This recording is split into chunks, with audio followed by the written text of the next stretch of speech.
And now, Mystery Theater.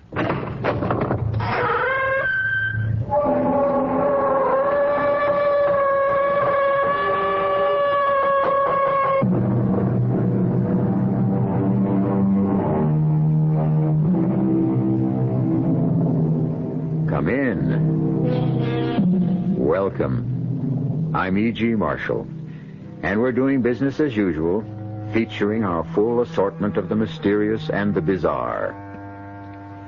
Quis custodiet ipsos custodes? Who shall guard the guards? Or, to take it a step higher, who shall judge the judges? This was a problem that plagued the ancient Romans, and obviously it remains with us to this very day. And actually, the act of judging is a highly hazardous affair, because the book warns us, judge not, lest ye be judged. And so, between the necessity to judge and the admonition not to do it, we human beings are in a constant state of doubt, which is not the worst thing in the world. Hold! Hold on there. What you want? What are you doing with that pistol? That's hardly your affair, Mr. Lincoln. A man prowling about at night holding a loaded pistol is certainly an object of curiosity. Only to those that don't mind their own affairs. I consider the safety of the community to be very much my affair, Mr. Barnes. You'll oblige me by handing over that pistol. And you'll oblige me by going about your own business, Mr. Lincoln. I'm afraid I'll have to take that pistol. I'd advise you not to try it. Hand it over, sir. I warn you, not another step.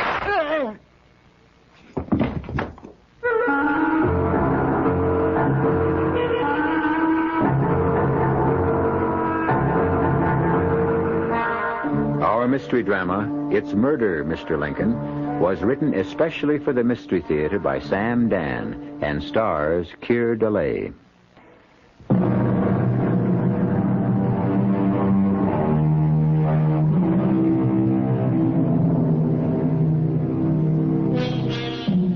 When conditions are bad, we Americans always spend a great deal of energy not in finding a solution to the problem, but rather in deciding what to call it.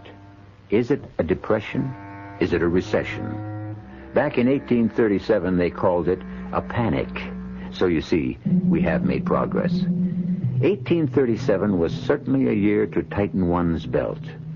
Definitely, it was not a favorable year to embark upon a new career. And a young man named Abraham Lincoln is discovering this the hard way. He has just settled in Springfield, Illinois, where he has opened a law office. Abe Lincoln sits in his law office and waits for clients. This afternoon, as usual, he is sitting and waiting. And although he is completely unaware of it, a case is being created for him just down the street in Fellman's Tavern. Now, what I want to know is, what's the point in having Martin Van Buren sitting in the White House? Why, we might just as well have Andy Jackson. Oh, well, Tom, Andy's old and sick. Why, he's half dead. Well, better an Andy Jackson who's half dead than a Martin Van Buren who's all alive. Yes, that's a good one, right? Yeah, it sure is. I have to remember that one. Good afternoon, gentlemen. Good afternoon. You want to hear good ones there? I was just saying to this gentleman here, Mr. Ephraim Barnes, I was saying, better a half-dead Jackson than an all-alive Van Buren. Isn't that what I said, Ephraim? Something like that. Are you Tom Feldman? Yeah, in the flesh. I'd like a room. Costs you $1. All right. In advance. Owe no man anything, as it says in Corinthians. Or is it, Acts? Well, here's your $1. Thank you. Drink? Oh, no, not for me, thanks. Well, comes with the price of the room. I never drink while there's work to be done. Huh? Well, what's your name, stranger? You know mine. I'm Tom Feldman, and this gentleman here is Ephraim Barnes. He runs a bank. Ah, glad to meet you, Mr. Jones? Franklin Jones. What's the business, Mr. Jones? I assure you, the First National Farmers and Merchants Bank of Springfield is very much at your service. Oh, thank you, Mr. Barnes. I'll keep that in mind. Could either of you gentlemen tell me where I might find a Mr. Cyrus Darrow? Cy Darrow? He's got a farm. Big place it is, too, just north of here. Now, you just follow the road right out of town. We inquire your business with Mr. Darrow, sir? Well, that depends on Mr. Darrow. Well, that's playing the cards close to the vest, huh? Bread eaten in secret is the sweetest, as it says in Proverbs. Or is that Leviticus? There's nothing secret about my business with Mr. Darrow. He swindled me out of some money. Now he's either going to pay it back or I intend to blow his head off. Now, Mr. Jones, there's no need for that. If you have proof, you can take him to court. Well, I don't have proof, so I'll just have to do it my way. I've come here to get what's mine by rights, and I have the instrument with which to secure it. Well, that's a wicked-looking weapon you got there, sir. I fought in Florida in the Seminole War. This pistol was first and last fired in the service of my country. I earned the right to use it in my own behalf. Now, sir, you cannot flout the law. Yes, indeedy. The law is sitting right here by your side. In me, you see the sheriff, and Mr. Barnes is the judge for this term. Well, gentlemen, all I can say is that if a man don't get no justice, he will have to make his own. My room, sir? Up the stairs. First door to your right. Supper's at 5 o'clock. That young fellow bears a bit of watching. Yeah.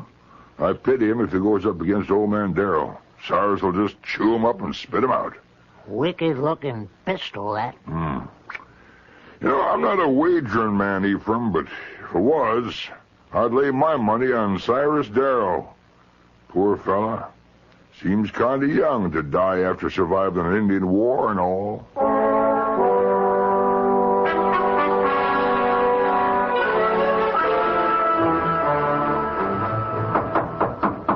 Who the devil's name's out there this time of night? What's your business with me? Go on home. Got a bone to pick with Cyrus Darrow? You come round in the daylight time, like honest, respectable folk. All right. Don't bust her down. I'm coming. Oh, well, so it's you, eh? Come whining around to see if I'll leave you off the hook, eh? Well, you can hang there and squirm till I'm good and ready to... You think that pistol can scare me, eh? You ain't man enough to... Come on now. Hand it over before I make you chew it up. You yellow-bellied...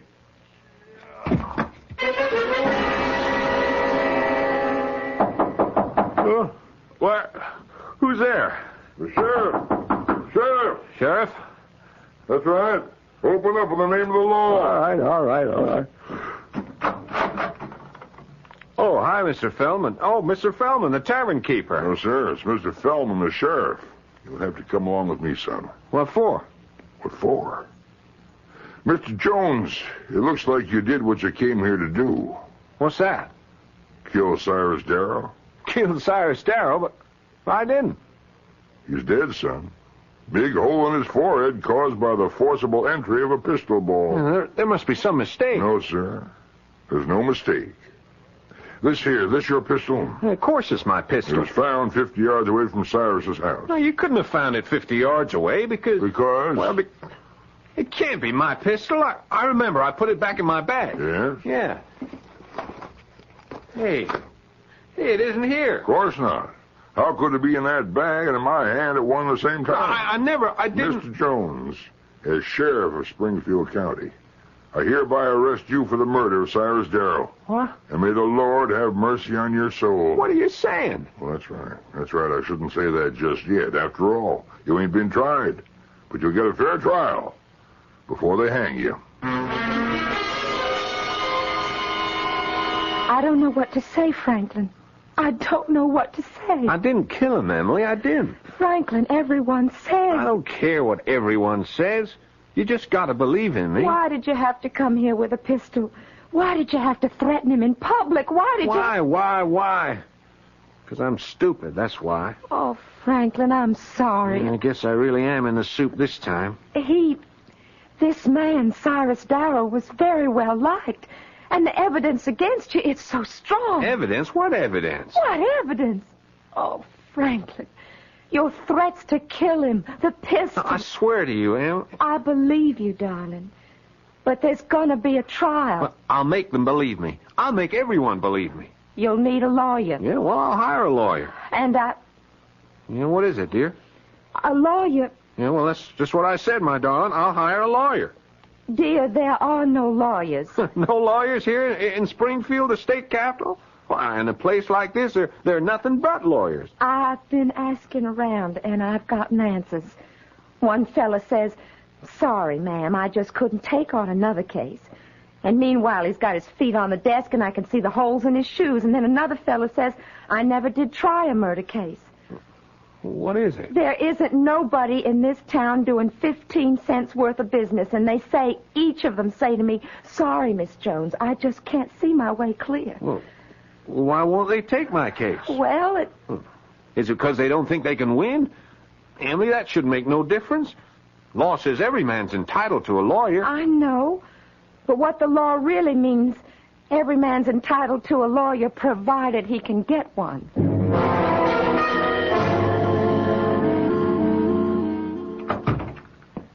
Yes, ma'am? Are you Judge Barnes?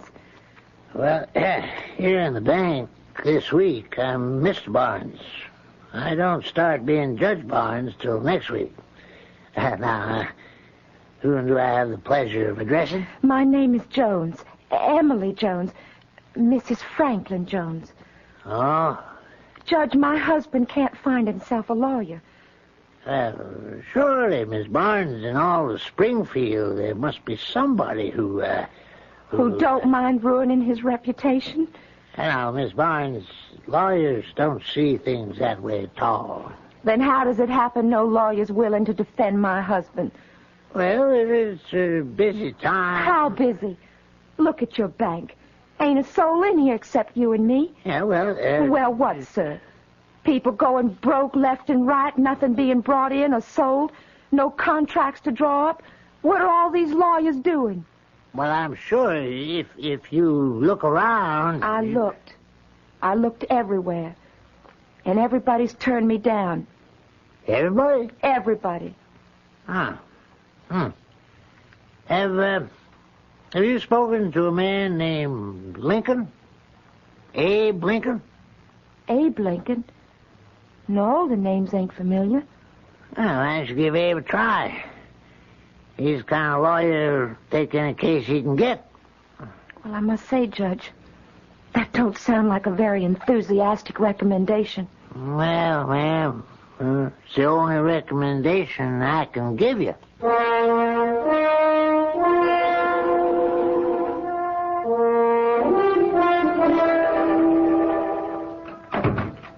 Yes, ma'am?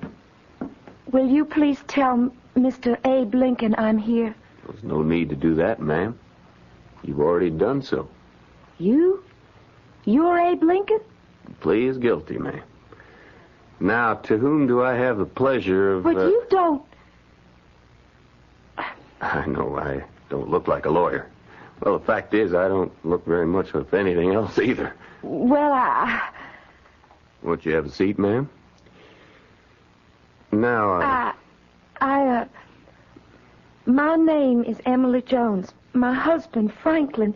Was he named after Ben Franklin? Yes, sir, I believe so. The great man. Yes, sir. He, my husband, is going to be tried for murder. Yes, I know. And I need a lawyer. Well, you've come to the right place. You mean you're willing to defend him? I'm ready, ma'am. Well, that may be, but I've got to ask you about your qualifications. How many murder cases have you tried? How many? To be exact, ma'am, none. None? Miss Jones, a fella has to start someplace. Well, but not with my husband. Well, I do have one qualification. Matter of fact, it could turn out to be the most important qualification of all. What's that? I'm the only lawyer in town willing to take the case.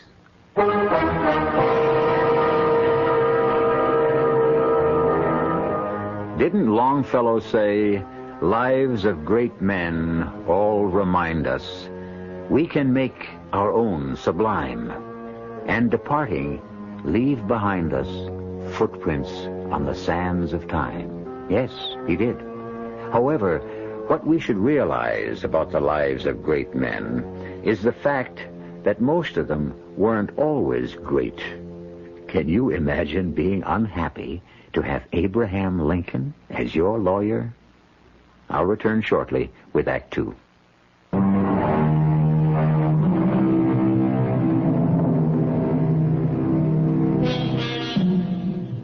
His name is Franklin Jones. Right now, he is in the jailhouse in Springfield, Illinois, in the early autumn of the year 1837. He's accused of murder. His prospects are bleak. The betting is better than 10-1. He'll feel a rope around his neck before the month is out. The odds have not been lowered by the fact that his lawyer is a young man named Abe Lincoln. And who was in the tavern when you came in? Mr. Fellman, Mr. Barnes. No one else? No, no one else. I asked if they knew where I could find Mr. Cyrus Darrow, and they asked why, and I told them. Couldn't you tell them that it was your own affair? Well, I didn't. Oh, you always have to be bragging about something, no matter how many times I tell them. Please, Emily. Mr. Lincoln here ain't interested in our personal business. Oh, but I am. You are? Why? Because you never can tell what might be important. All that's important is to keep the rope away from Franklin's neck. Well, that's exactly what we're trying to do, Miss Jones. Now, Frank, you came here night before last from Valley Junction. That's right. We just started farming. Miss Jones, I'd appreciate it if we'd let Frank answer. Well, I can give you the facts fast and clear. I know, ma'am, but, well, Frank's going to need practice. He'll be the one that has to answer at the trial. So, Frank, you came here the other night. You engaged a room. You stated your business to Mr. Fellman and to Mr. Barnes. Like a fool. Yes, sir, that's right. And you showed them the pistol. Why? Well, the pistol was a present to my dad from General William Henry Harrison.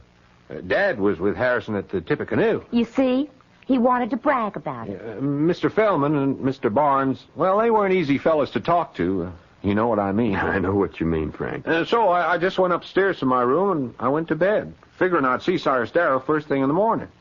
And, well, the next thing I knew, there was a knock on the door, and it's the sheriff. I'm being arrested for murder. And at no time during the night did you arise from your bed and go forth to Mr. Darrow's place and shoot him? I did not shoot him. I was asleep in my room. Well, we have to make that defense stand up. You sound like you don't believe him. Oh, I believe him. I'm not the problem. We've got a judge and a jury to consider. Frank, the pistol, where was it? In my bag. You placed it in the bag before you went to sleep? Yes, sir. Well, how did it get to where it was found, in the field, 50 yards from Mr. Darrow's door? I don't know.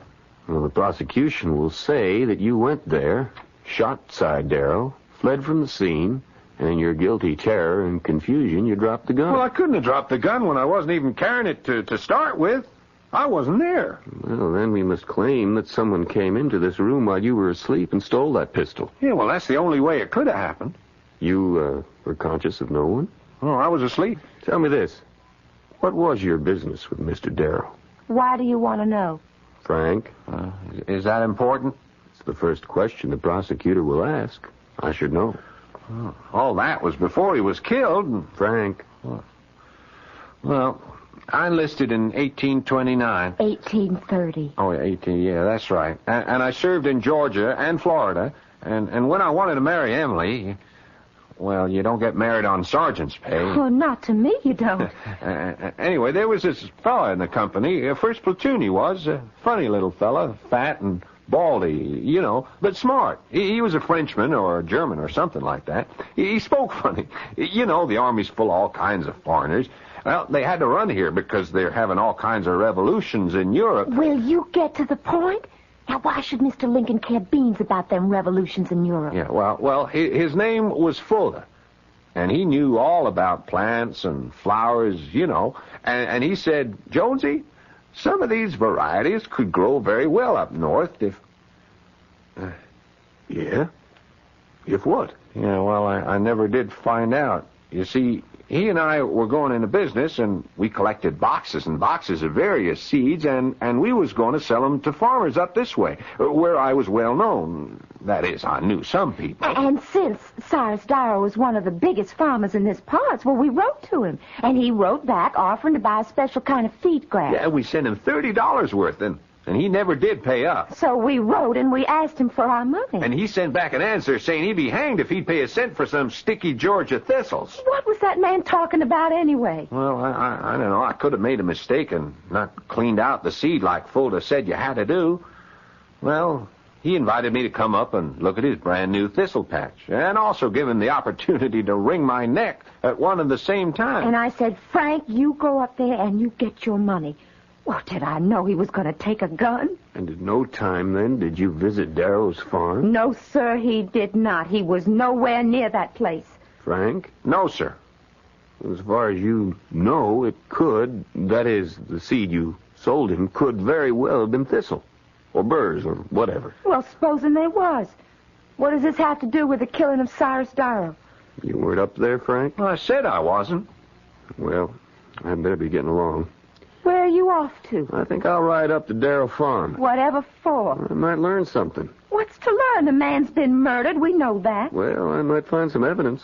What kind? I have no idea, but I have to look. You mean you're going to look for something and you don't know what? Yes, I suppose you could put it that way. What was that, Miss Jones? Nothing. Just,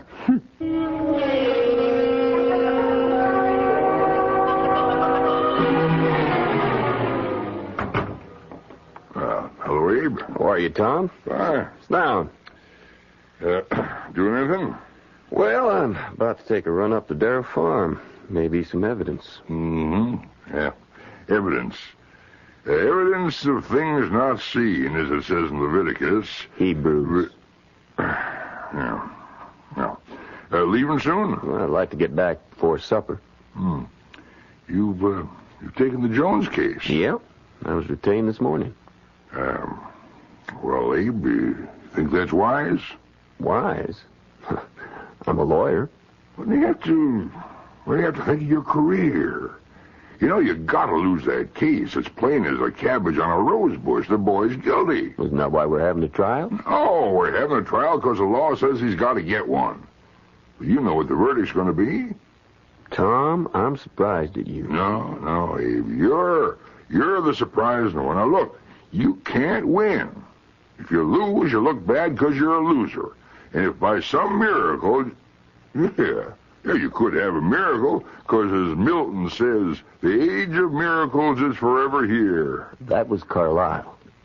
Carlyle.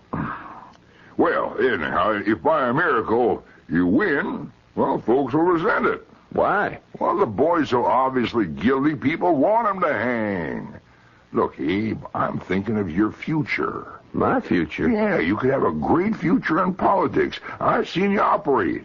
Why was you single-handed got the state capital to move up here from Vandalia? Oh, no, that's not really true. It is. Now, Abe, you could go far. Oh, no, not me. No, why do you say no? I just don't look like a politician. Well, there's no special way a politician's supposed to look. That isn't so. He's got to look kind of solidly dignified, like Daniel Webster, or sharp and smart like Clay or Calhoun, or shrewd like Tom Benton, or even jolly like Steve Douglas. But he can't afford to be funny looking like me. Well, I wouldn't say he was all that funny looking, eh? I'm too tall, too thin, and I'm too bony and gawky. But you got all the brains. Well, brains alone was never enough. Abe, is there some way you could get out of trying this case? No, I mean it for your own good. Cy Darrow was well-liked. I wouldn't get out even if I could, Tom. Cy was very well-liked, and folks are mad. You think about that. Well, there's nothing to think about. Well, just thought I'd paint you a picture. After all, as William Shakespeare said, forewarned is forearmed. No, that was Miguel Cervantes.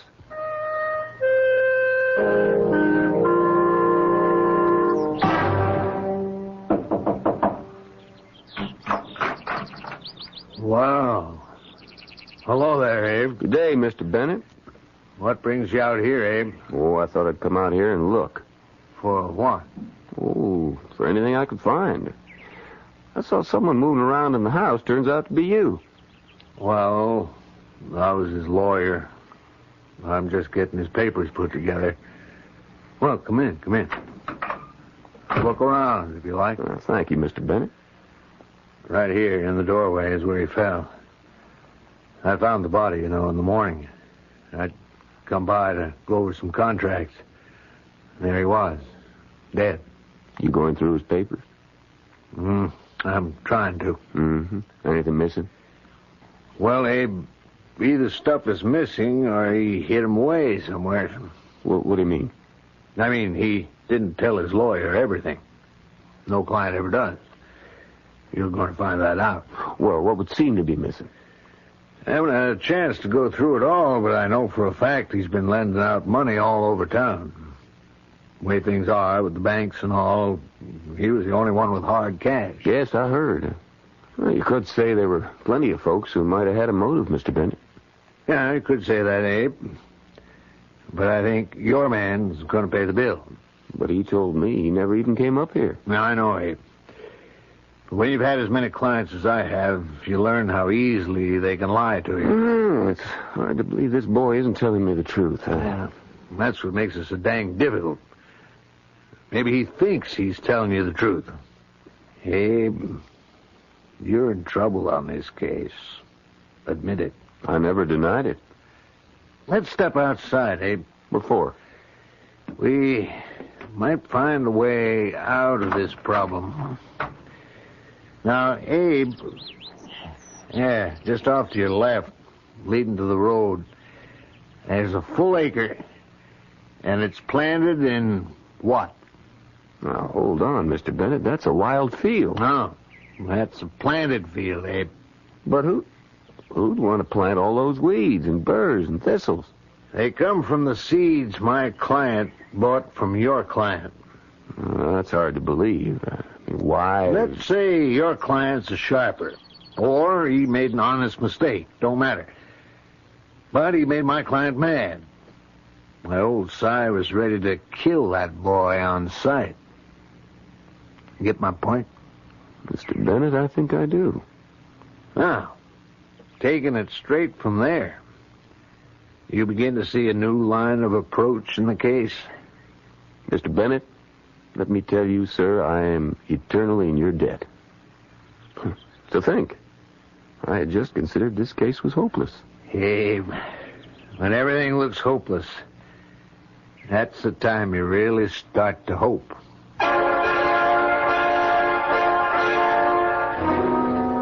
And, of course, that was a lesson that Abe Lincoln never forgot. Certainly in the years to come, he would be faced with more apparently hopeless situations than almost any other president. But our concern is with the case in hand.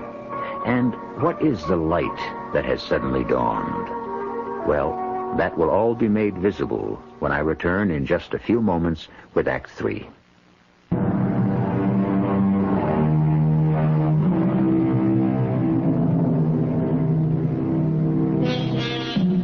It is always surprising to consider that what we call psychology is a science of recent vintage. We speak so easily of things like the split personality, the other self, the protective falsehood, without realizing that these terms would be unintelligible to people who lived even 100 years ago. But although our forebears did not know these things intellectually, they could understand their implications. After all, Sigmund Freud was only 10 years old when Abe Lincoln died, yet Lincoln already sensed a great deal of what Freud was to discover. No, Mr. Lincoln, he don't lie to me. That's one thing he don't do. He don't lie to me. Emily, maybe he has no choice. What do you mean? Well, maybe he's afraid he'd lose you if you knew he was a murderer. What would you do if he confessed? What would I do? Would you leave him? Well, You see? Oh, I'd raise up a storm, I guess. I'd holler and rip, but afterward, well, I'd stand by him. Well, then you must convince him of that. But will it save him? At least it's a defense. I could plead it. This way, all I'm doing is begging the mercy of the court. But will it work? Self-defense always gives a man a chance. How much of a chance? Well, I'm a lawyer, Emily. I'm not a prophet, but we can get witnesses to prove that Cy Darrow was furious with Franklin. But why? Because Franklin had sold him nothing but weeds. How do you know? I was up there, Emily. I saw them. A strange kind of growth for this part of the country. Brambles and burrs and weeds. It really wasn't Frank's fault, Mr. Lincoln. He just doesn't know. But Cyrus Darrow was boiling mad. Now, oddly enough, this could create some sympathy for Franklin. How? They'll all think Frank was a swindler. Well, maybe not a swindler, more of a sharper. Oh, what's the difference? Well, Emily, you have to know these old horse traders up here. They might even admire him. Why? Because he's done something nobody else was ever able to bring off. What's that? He got the better of Cy Darrow in the deal. And he went up to see Cy to brazen it out, being careful, of course, to bring his pistol. The fact that the pistol was given to him by General Harrison won't hurt either. Well, then, you think we've got a chance? Yes, Emily, I would say, what with one thing and another, we've got a fighting chance. No! No? What do you mean, no? You heard, Emily. I said no. What Mr. Lincoln just explained. I know what Mr. Lincoln just explained. Don't you understand? If you don't plead self-defense, you're sure to hang. Well, I ain't gonna do it. Why? I told you once. I told you 1,000 times. I wasn't there. What, Frank? I didn't kill him. I give up. What can you do with him, Mr. Lincoln? Mr. Lincoln, would you want me to get up there on that stand and tell a lie? Is it a lie, Franklin? You mean you didn't kill Cy Darrow in self-defense? Huh. Here's a hole to be in. A man's wife won't believe him. His lawyer won't believe him. Frank, we only Franklin, I can only plead the defense my client gives me. Since I wasn't at the scene of the crime when the murder took place, I don't know what happened. Well, I don't know neither. I wasn't there myself. I was asleep in bed in my room at Feldman's Tavern. But, Franklin, nobody's going to believe that. Well, ain't that what I got a lawyer for, so we can make folks believe me? Or is this case too tough for you, Mr. Lincoln? Well, it's tough enough. Hey, did you find anything up there at Darrow's place? How'd you know I was up there? Well, look at your pants. Oh, yeah. Yeah, them little burrs. Almost too small to see, unless you're looking for them. Yes, sir, you'll be picking them off your pants legs for weeks. I thought I'd gotten rid of most of them. No, sir, they're hidden where you can't even see them. And some of the seeds, why, they'll even germinate on the clothes, seems like. You better boil those pants. Oh, well, thank you. I guess Darrow was right, Emily. We did sell him weeds. I didn't mean to, Mr. Lincoln. It's just that Corporal Fulda would have known what to do. He said you have to wash the seed in something called alkali. I don't even know what it is. What are you going to do now, Mr. Lincoln? Tell me, who else was in the tavern when you came in? Well, I told you, just Mr. Feldman and Mr. Barnes. Nobody else? No, sir. You positive? I'll swear to it. Well, do you know anyone in the town? No, sir. Not a single solitary soul. Why do you ask? Well, Emily, it's about time I started asking questions. But you've been asking questions all along. No, not the right questions, and I haven't been asking the right people either. Well, Abe, I can only tell you the boy insists on having a rope put around his neck. Well, he refuses to plead self-defense. In my opinion, he'd rather die having his wife think he's not a murderer. I believe him. It can be a dangerous business when you start believing clients. It can even be a more dangerous business when you don't. What can I do for you, Abe? You been through all the size papers yet? All I was able to turn up. Would either Tom Feldman or Ephraim Barnes have owed him money? Well, now, Abe, this is a lawyer-client relationship. You asking me to break it? Well, the client's dead, Mr. Bennett. And I'm not asking out of idle curiosity. Yes, he did have a mortgage on Feldman's. I thought Tom Feldman owned the place free and clear. It's been a moneymaker for years. Don't you know there's been a panic on him? There ain't a nickel's worth of cash to be had. Well, why would Tom Feldman go to Cy Darrow when he could get money at bank rates from his good friend Ephraim Barnes? Banks don't have it either, Abe. Did you find any papers for either Tom or Ephraim? What are you trying to say, Abe? I'm just asking, Mr. Bennett. To answer your question, no. There's no papers for either one of them. And yet, they both owed him money. I'm reasonably sure of it, Abe. Well, thank you, Mr. Bennett.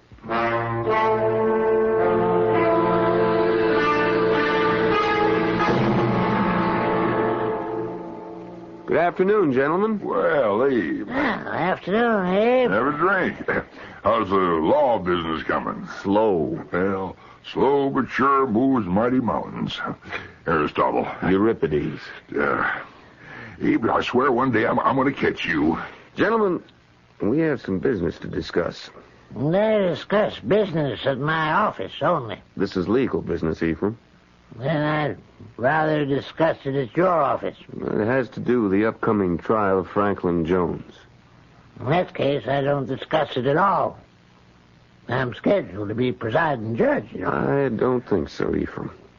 Well, what you saying? You can see the calendar. I'm going to ask you to disqualify yourself, Ephraim. What are you saying, Abe? Abe here's one of the finest... Abe, don't you believe I'm a fair man? It's nothing personal, Ephraim. Well, then why... Well, to begin with, you're a material witness. Who is? You are. You and Tom here. You're the only ones who heard Tom ask for the whereabouts of Cy Darrow, and who heard Tom threaten to kill him.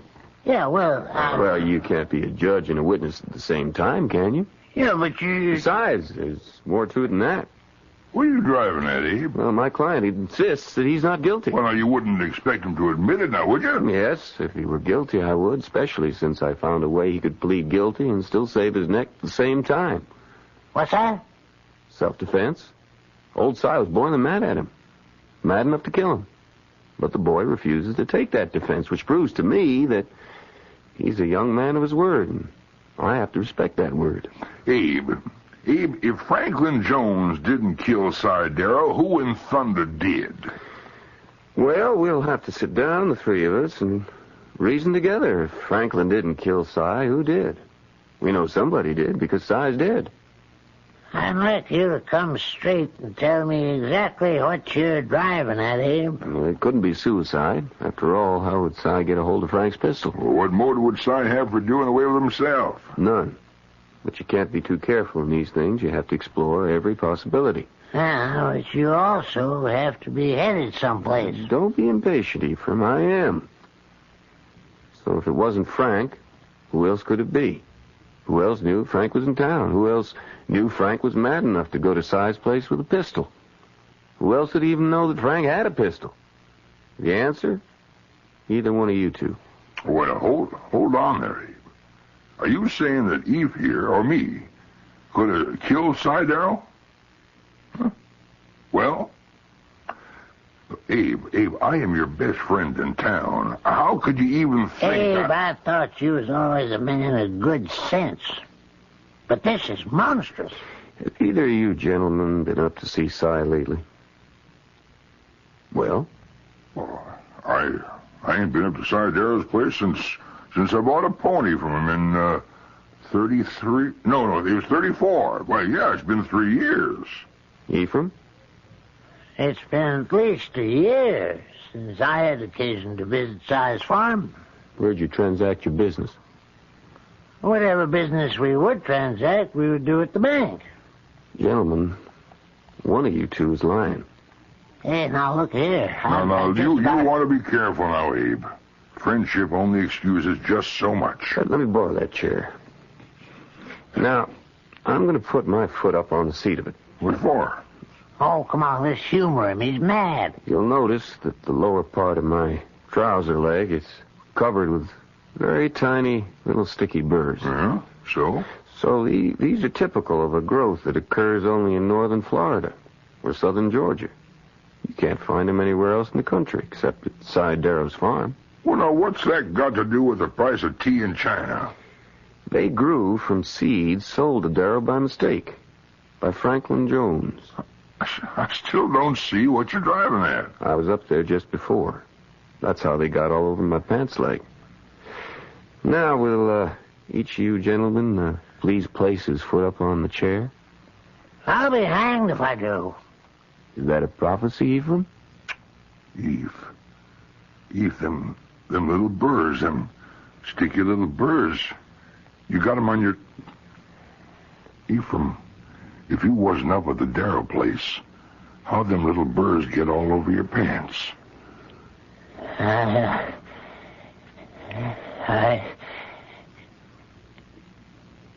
Pour me a drink, Tom. Eve, you was always an honest man. Yeah. For 50 years, I've been honest as the day is long. And where did it get me? I didn't speculate. I didn't hedge. I guarded my customers' money. And I got wiped out. I had to borrow from Darrow. And he was going to take away my bank. Well, this boy came marching in here and... And you decided to steal his pistol and kill Darrow yourself. Well, it wasn't that clear cut, It just worked out. And I found my notes and destroyed them. Yours too, Tom. Ephraim, a man like you, could you really let that boy hang for you? Could you? Abe, I'd like to think that in the end, I wouldn't let that boy hang for me. I'd like to think that. Would your conscience let you? Conscience. Abe, when you face the rope, you know the saying, conscience does make cowards of us all. Cervantes. No, Shakespeare.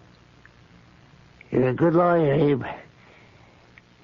Would you defend me? Ephraim, you mean you want me? Why, you could have anyone, even Stephen Douglas. I want you, Abe. Nobody but you. Thank you, Ephraim. I'm grateful. I'm humbly grateful.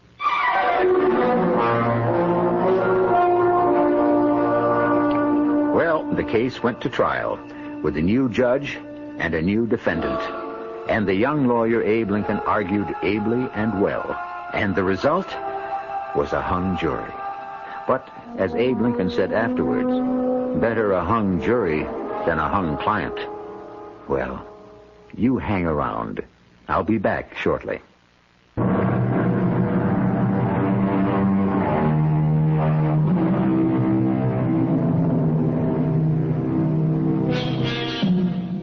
Franklin and Emily Jones, Tom Fellman, Ephraim Barnes, they are all obscure footnotes in the book of Abraham Lincoln's life. And yet, these are some of the nameless, unknown people who helped shape his character.